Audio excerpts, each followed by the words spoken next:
இண்டஸ்ட்ரியில் ஒர்க் பண்ணுங்க, just exam மட்டும் வந்து எழுதுங்க, நான் உங்களுக்கு சர்டிஃபிகேட் தந்துடுறேன் அப்படின்றாங்க. ஓகேவா? இந்த இதில் போயிட்டு நிறையா பேர் ட்ராப்ல மாட்டிருக்காங்க.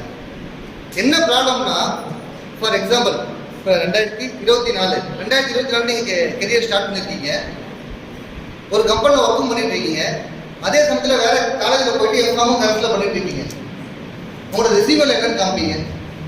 கம்பெனியில் ஒர்க் பண்ணுறீங்களா இல்லை படிச்சுட்டு இருக்கீங்களா? என்ன காமிக்க போறீங்க? Okay, this activity is called forgery.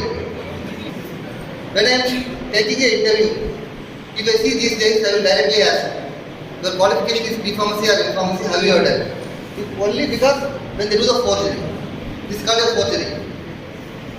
Okay, industry என்ன வேணும்னா honesty.